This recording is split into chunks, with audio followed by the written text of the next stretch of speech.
हाँ सब सुन रहा छी अंचल म्यूजिक के शानदार प्रस्तुति। डीजे शिवा बड़सम।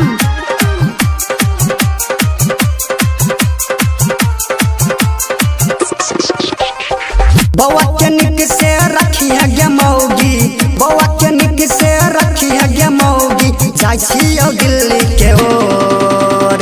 सुनबो जे शिकायत तोहर, सुनबो जे शिकायत तोहर, पैना से देबो देह तोर। सुनबो जे शिकायत तोहर, पैना से देबो देह तोर। बउआ के निक से रखी है गे मौगी, बउआ के निक से रखी है गे मौगी, जाई छियो दिल्ली के ओर।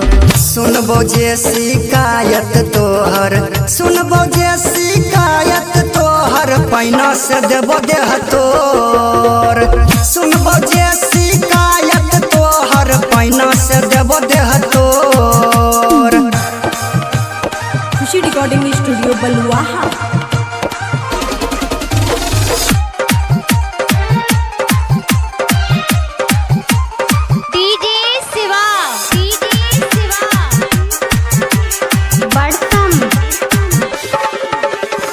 मौगी के मारे न ढेरिया सटायल, बुढ़बो जवान को क्या करे छी घायल, बुढ़बो जवान को क्या करे छी घायल। मौगी के मारे न ढेरिया सटायल, बुढ़बो जवान को क्या करे छी घायल। लाली लगा के ओठ लाली लगा के, लाली लगा के ओठ लाली लगा के, चमकै छी रोज भोरे भोर।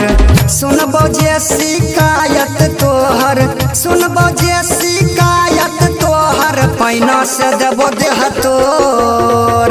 सुनबो जे शिकायत तोहर, पैना से देबो देह तोर। अखिल अहाँ सब सुन रहा छी अंचल म्यूजिक के शानदार प्रस्तुति। डीजे शिवा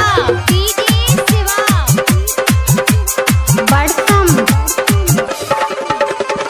दिल्ली में जाई के पैसा कमाइबो, कभी गड़बड़ी तक खूबे डंगाइबो, कभी गड़बड़ी तक खूबे डंगाइबो। हाँ दिल्ली में जाई के पैसा कमाइबो, कभी गड़बड़ी तक खूबे डंगाइबो। कर छी रगड़ा रोज दिन झगड़ा, कर भी जे रगड़ा रोज दिन झगड़ा, नहीं छौ तोहर कोनो जोर। सुनबो जे शिकायत तोहर, सुनबो जे शिकायत तोहर, पैना से देबो देह तोर। सुनबो जे शिकायत तोहर, पैना से देबो देह तोर। बउआ के निक से रखी है गे मौगी, बउआ के निक से रखी है गे मौगी, जाई छियो दिल्ली के ओर। सुनबो जे शिकायत तोहर, सुनबो जे शिकायत तोहर, पैना से देबो देह तोर। सुनबो जे शिकायत तोहर, पैना से देबो देह तोर। सुनबो जे शिकायत तोहर, पैना से देबो देह तोर। खुशी रिकॉर्डिंग स्टूडियो बलुआहा।